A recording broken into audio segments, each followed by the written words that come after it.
Hello Brandy. Hello. Merci de nous accorder cet entretien aujourd'hui en direct de la manifestation pour la liberté vaccinale. Alors votre témoignage ce matin était extrêmement précieux puisque vous étiez une cadre de haut niveau chez Merck, comme vous l'expliquez justement dans votre témoignage, l'un des plus puissants groupes pharmaceutiques de la planète, et vous l'avez quitté après avoir compris que le Vioxx, médicament que vous aviez participé à commercialiser vous-même avec votre équipe, avait finalement causé la mort de plusieurs centaines de milliers de patients à travers le monde. Encore plus grave, vous avancez que Merck connaissait parfaitement la dangerosité du Vioxx et que la compagnie a sciemment masqué ses données de létalité. Vous confirmez cela à ce jour? What happened was there was a study, they were trying to prove that there were less stomach incidences with Vioxx versus a placebo. And what was happening with the data was that actually there was a 4 times increased death risk in the Vioxx category, 2 to 4 times, and with many heart attacks and strokes. And instead of releasing that part of the data set, they released only information about stomach maladies. And obviously, they didn't get away with that for very long. The New York Times found out, there was an article in the New York Times, but in between that and the time it was pulled off the market was about 1 to 2 years. So the information was even out there in the public, and the FDA still hadn't pulled it yet. So. Est-ce que vous pouvez nous parler un peu plus en détail justement de votre parcours, comment vous êtes arrivé à sortir de chez Merck et qu'est-ce qui s'est passé dans votre vie après ça? So after working for Merck, after seeing the corruption from the inside, I left the company because I was very disturbed by how little they seemed to care about people and health and how much they seemed to care only about money. And I went to live in Europe after that, and I saw how health is done a little bit differently, particularly in Holland, where I was. And I was blessed to have my son over there, and I changed my mindset. I'd already discovered the corruption, so I didn't trust the pharmaceutical industry. But being American, we're raised to believe that the doctors know everything, and every time you have a small issue, you run to the doctor. And I saw a complete opposite of that in Holland, and people were far healthier. So then when I had my son and I went back to the US, and I was pressured by a doctor to vaccinate my son, even though he had no vaccines at that point, I said, no, I'm going to do my research first. He said, I'm the doctor, I've done the research. And I said, I know where you get your research. I used to work for Merck and call on pediatricians, so I will do my own research. He didn't like that at all, left the room, and my son is vaccine-free today after everything that I learned. And it was far worse than even what I saw with Vioxx, because children are literally dying and being harmed and ending up with lifelong, life-destroying chronic illness and things like autism and paralysis and nervous system issues and developmental issues, as well as autoimmune and type 1 diabetes, things like that. And now in the US, one in every other child, so half of the childhood population, is sick with chronic illness. And this is not the case in other developed countries where they vaccinate far less. On va parler des autres pays après. Je voudrais encore avoir votre impression. Vous n'avez pas peur des représailles par rapport au fait que maintenant vous ouvrez la bouche, vous avez une parole libre, alors qu'avant non? Yeah, I've been speaking out for 2 years. I got involved when the fight for, when Merck was pushing a mandatory vaccine law for school in California. And it's very similar to the one in France, where it will require upwards of 30 vaccine shots, so doses before school. Otherwise, the child can't go to school. And there's also pressure in terms of the child protective services in the US as well. So I started speaking out then, and my life changed very quickly. I guess I wasn't, when you work in the pharmaceutical industry, you know, they make it clear that they watch everything you do when you're an employee, and they know every move you make. And you can imagine they don't play nicely with employees who speak out, and they have obviously not been so nice. I get, well, they broke into my house a few times. There were a lot of intimidation tactics used. They hacked my bank accounts at one of the largest banks in the US. The fraud department called me and said, "We've never seen the kind of hacking attempts that your accounts have been on. We are taking all of your accounts offline." He actually said, "I've worked for the fraud department for 20 years and I've never seen anything like it. Who did you piss off?" And I said, "Well, let me tell you." So they're constantly hacking into everything. My website's always down, always into the PayPal, LinkedIn, my email, my phones. They crash a computer every 6 months. Peut-être que bientôt ça sera nous. No. No. But yes, so there's a lot, and my life changed that day. And but instead of silencing me, it made me want to fight even harder, because you know you're right when they come after you like that.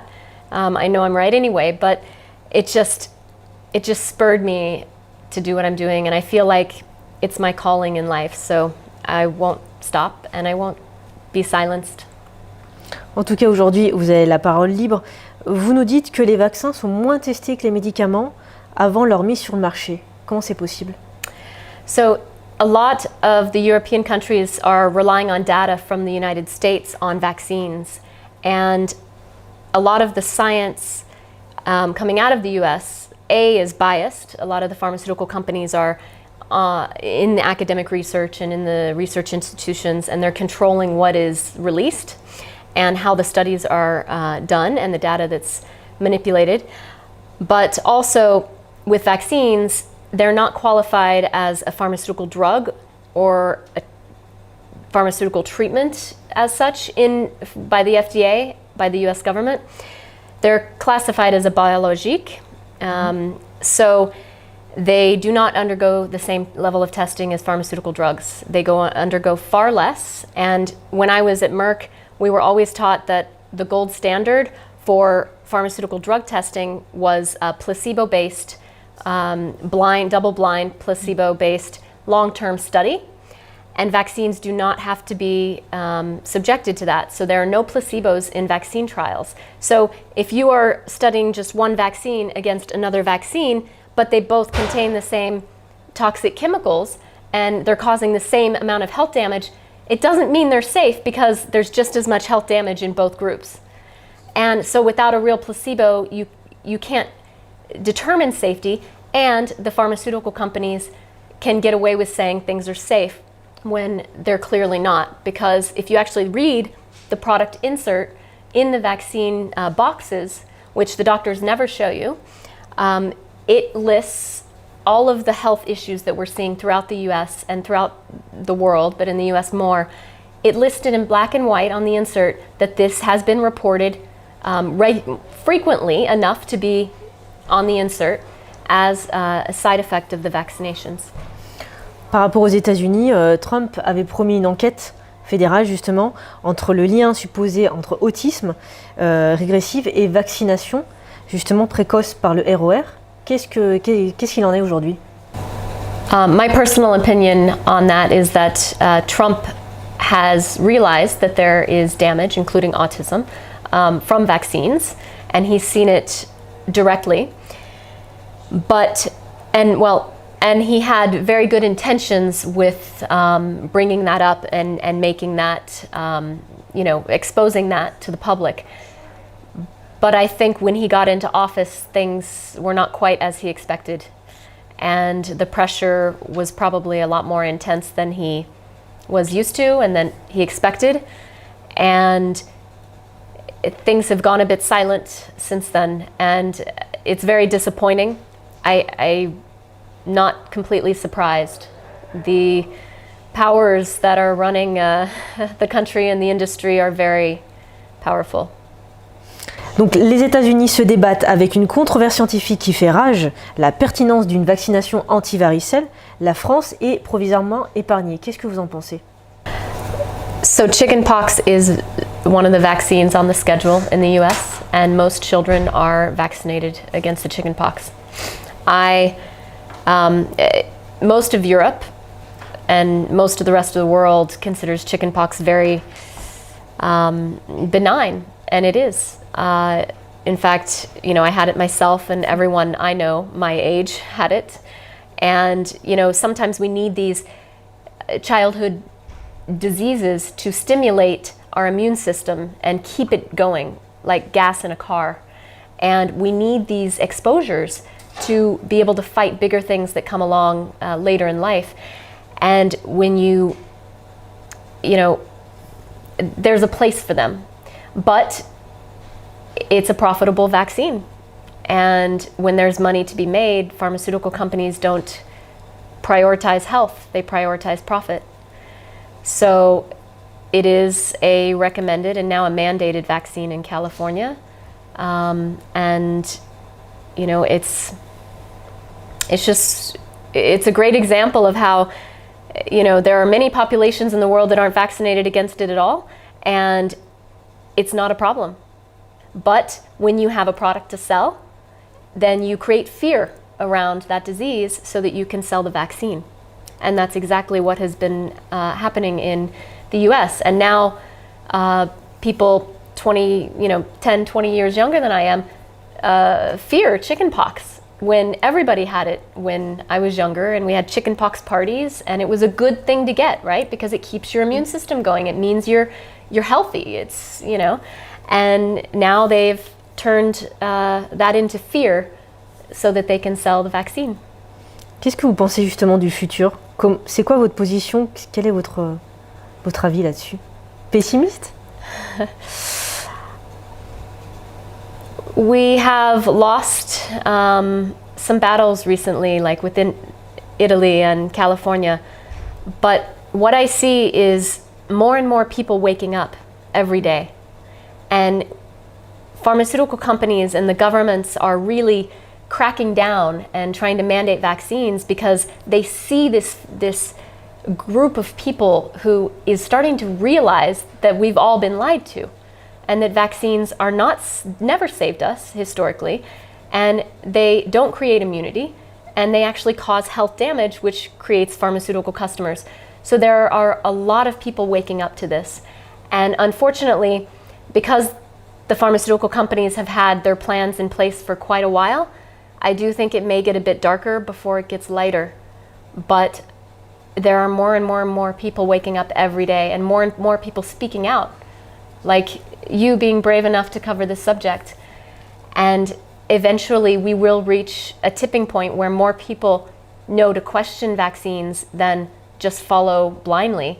And I do believe there will be a change for the better. It may take 5 or 10 years, and it may get a little harder in the meantime. And I hate that, because I hate to think of all the children that are suffering. But I do believe there is hope. Justement, le mot de la fin, je vais vous le laisser. Il y a des millions, des milliards d'internautes, on espère, qui vont nous voir. Qu'est-ce que vous voulez leur transmettre pour conclure cet entretien? Peut-être un message d'espoir. Well, we definitely, we have a battle ahead of us, and we are losing some of the battles here and there, but there is a lot of small victories and a lot of momentum moving in the right direction. And, as I close my speech today, the pharmaceutical companies have a lot of money and they have a lot of power right now, but we have the voice of truth. And truth cannot be bought, and it cannot be covered up for very long. And in the end, truth is priceless. And so we have that on our side. So eventually there's no way we cannot win. Brandy, merci pour cet échange et ces quelques mots. Et puis nous, on remercie tous les internautes qui nous suivent, qui partagent tous ces soutiens, comme la journée aujourd'hui de la manifestation. Et on remercie également l'hôtel Saxe à Paris qui nous accueille aujourd'hui, qui nous a permis de faire cette interview. Oui. Au plaisir. Merci. Merci. Au plaisir. Au plaisir.